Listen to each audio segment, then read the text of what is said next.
தமிழ்நாட்டிலே இந்த தர்மபுரி மாவட்டம் தான் அதிக per capita consumption of alcohol. 5 தொகுதிகள் தான் இருக்கிறது. விழுப்புரம் மாவட்டத்தில் அது கிட்டத்தட்ட 7 தொகுதிகள் இருக்கிறது. இதற்கு முன்பு பிரிக்கப்படாத விழுப்புரம் மாவட்டத்தில் 11 தொகுதி இருக்கிறது. தமிழ்நாட்டில் அதிக டாஸ்மாக் விற்பனை ஆன மாவட்டம் விழுப்புரம். ஆனால் per capita consumption தமிழ்நாட்டில் அதிக தர்மபுரி. இப்ப எனக்கு அதை விட இன்னும் ஒரு பெரிய பிரச்சனை நான் பார்க்கறது என்னன்னா போதைப் பொருட்கள். இங்க நான் பேசியே ஆகணும்.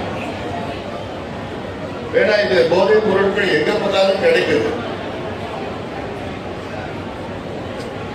எங்க பார்த்தாலும் கிடைக்குது, தெருவா கிடைக்குது, எங்க பார்த்தாலும் இருக்குது.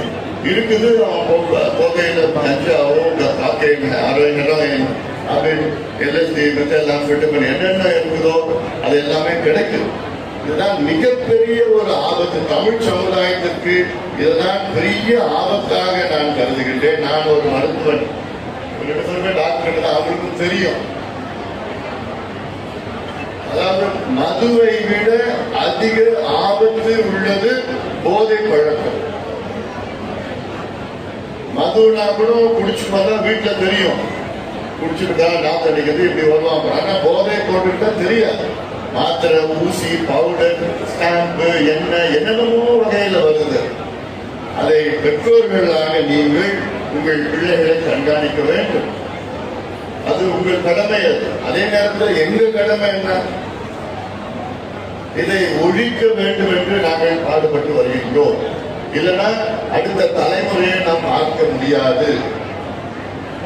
இது very very serious problem for Tamil Nadu.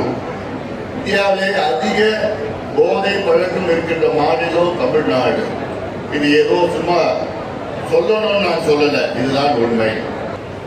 தமிழ்நாட்டில் தொடர்ந்து சாதிவாரி கணக்கெடுப்பு நடத்த வேண்டும் என ஒரு கோரிக்கை வைத்திருக்கின்றோம். இது ஒரு கட்சி பிரச்சனை கிடையாது, இது சமூக பிரச்சனை. இது ஏன் சாதிவாரி கணக்கெடுப்பு நடத்தணும் கேட்கிறோம். சாதிவாரி கணக்கெடுப்பு என்பது ஒரு சாதி பிரச்சனை கிடையாது. இது தமிழ்நாட்டின் வளர்ச்சி பிரச்சனை.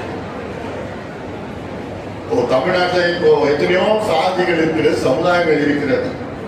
இப்போ தர்மபுரி எடுத்துக்கிங்க, போயர் சமுதாயம் இருக்கிறது, குறும்பர் சமுதாயம் இருக்கிறது, லம்பாடி சமுதாயம் இருக்கிறது, சலவை தொழிலாளர்கள் சமுதாயம் இருக்கிறது, முடித்திருத்துகின்ற சமுதாயம், யாதவர்கள், வன்னியர்கள், பட்டியலின சார்ந்தவர்கள், பழங்குடி சமுதாயம், எத்தனையோ சமுதாயங்கள் இருக்கிறது.